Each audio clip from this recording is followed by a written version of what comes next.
حنا في الغرب نقولوا لها الفطيرة، وكاين اللي يقول لها الفطير، اللي هي تاع الفرينة خفيف ما تنعجن ما والو، وطيب ساهلة. ولا القهوة اكيد كاع نبغوها وما كاش اللي ما يبغيهاش. سالي انسالي، ان شاء الله تكونوا كاع غاية بخير وعلى خير. مرحبا بكم في قناتكم فلة للوصفات السهلة والاقتصادية اكيد.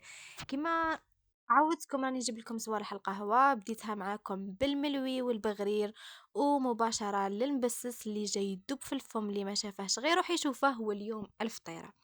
كما راكم تشوفوا نحتاجو بأبسط طرق وأسهل طريقة. جبتها لكم للمبتدئات خاصة 3 كيلات فرينة. صراحة أنا مداري نخدم بالفرينة نتاع الميزان، ما مداريش نخدم عفوا نمشي الميزان تاع 25. وهذه كانت متوفرة عندي. أمالي استخدمت ماما راح تجي صافية أكثر من الأخرى، بصح في البنة نتاع 25 كيلو دي موالفين يستخدموها راهم على بالهم. أمالي درت هنايا 2 كيلات فرينة. في كل فرينة تروحوا ديروا قرصة ملح قرصة ملح. هذا هو المقدار، سواء في السميد ولا في الفرينة البراج. كي تبغوا ديروا كل كيلة ديروا فيها الملح. هذا هو. وهذه هي الخطوة. إلا درتوا 2 كيلات اقسموها كما راكم تشوفوا، وإلا درتوا 3 كذلك اقسموها. هنايا باش تجيكم حاجة بنينة صراحة، وباش تجيكم حاجة روعة، زيدوا هذاك الفتاة ربع مغرف خميرة كيميائية لا ليفور شيميك. تجيكم واحد البنة يا الشيرات ويا الشاشرة، على بالي راكم تبعوا فيا. مرحبا بكم. صراحة يجيكم بنين بيها. اقسموها هنايا وديجا تكونوا نتوما درتوا الزيت وجدتوا الزيت. اللي تبغي دير زيت زيتون دير، اللي تبغي دير الزيت الدير. هنايا راني وريتكم من بعد ما درت هذيك لا ليفور شيميك درت الملح، لانه ما يتلاقوش الملح ولا ليفور، خليته التالي الملح. هنايا ديروا بالضبط في 2 كيلات فرينة 3 مغارف كبار زيت. هذا هو المقدار. وبسوها واحد الدقيقة ولا 2 دقائق بين يديكم كيما راكم تشوف.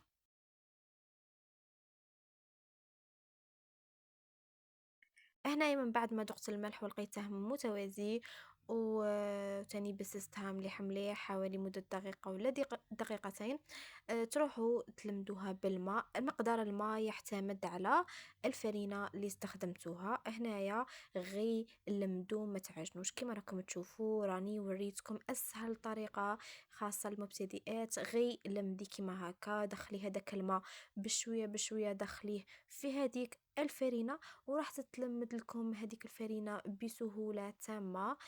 خليتها لكم خطوة بخطوة، ما بغيتش نسرع وتاني ما بغيتش نقص منها، غير باش تتعلموا وتشوفوا اسهل من هذا التلميذ نتاع المبسس ونتاع الفرينة. ما كاش منه. السر في الفطيرة انكم ما تيبسوها، ما تطروها بزاف، سما ما تخلوها جارية وتخلوها طرية. على خاطر خاصة المبتدئات لو كانت يبسوها، كاين اللي يبسها عادي بصح موالفة حارة وقادة تقد هكا غير بيدها وتقرصها. بصح بروبليم للمبتدئات خلوها طرية كما راكم تشوفوا. هاني ما قطعت لكم والو، غي بيديا وبالاصابع تاعي، وبديت ندخل هذيك الفرينة في هذاك الماء عفوا في هذيك الفرينة حتى تلمدت لي وحدها. ومن بعد نجمع هذوك البقايا وفقط. غي ليسوها هكا بين يديكم حتى تولي لكم رطبة، وفقط بهذا العملية كما هكا تبقوا هكا تدوروا فيها وصاي كما هكا راها واجدة معاكم البول. هادو 2 غرفيات تاع الشوربة ولا الحريرة يديروا لكم 2 فطيرة متوسطين. كما راكم تشوفوا قسمتهم زوج زوج بولات وصاي. هذا مكان واحدة نخلوها هكا في بلاصة داف او لا تغطوها بساشي، والاخرى نروحو نقرصوها اكيد. هنايا جبت لكم خاصة نتوما للمبتدئات اللي جامي درتوا الفطيرة ولا اللي راكم تتعلموا، جيبوا هذاك البابي كويسون راح يعاونكم بزاف بزاف. جيبوا هذاك وديروه تحت، ما ديروا فيه والو. من بعد ما تكونوا حميتوا الطاجين نتاعكم درتوه على نار قليلة، جيبوا هذاك الوراق ولا الحلال وحلوا هذيك البولة نتاعكم حاولوا ديروها الدائرة. كنت هنايا نعلم في بتجارتي، قلت لها شوفي كل خطرة كيفاش، قلت لها شوفي حاولي تحليها الفوق زوج ضربات التحت زوج ضربات، وهذه هي. عاودي دوري هذاك البابي كويسون راح يعاونكم جماعة بزاف. وإلا شفتوها غليظة من كلا الجوانب ولا، عاودوا غير بيدكم كيما هكا وقرصوها. هنايا كل وحدة وكيفاش تبغيها، كاين اللي تبغيها غليظة وكاين اللي تبغيها الفطيرة رقيقة تتقروش.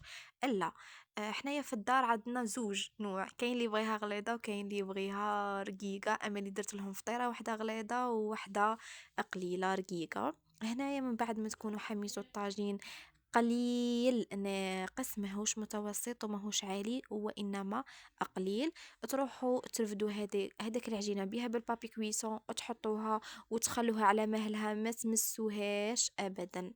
ومن بعد تقلبوها، راح تنقلب لكم سريعا وبسهولة، فاسيلمون تقلبوها. وكما هكا المبتدئات جيبوا كانش قارفو ولا جيبوا كانش وراقة عفوا كانش حاجة هكا تدوروا بيها، واللي موالفة بين هذه غير بيدها وتدور باش تتحمر من كلتا الجوانب. كما راكم تشوفوا كاين اللي تبغيها فيها الكحولية، كاين اللي تبغيها بيضة، كل واحدة والقو تاعها.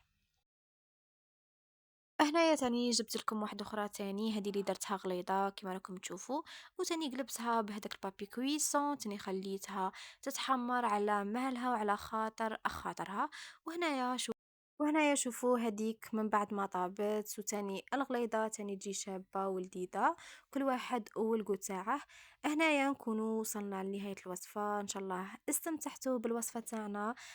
خاصة اللي راهم متابعيني نقول لكم مرحبا وشرفتوني، الف مرحبا وسلامات، هلو في رواحكم، باي.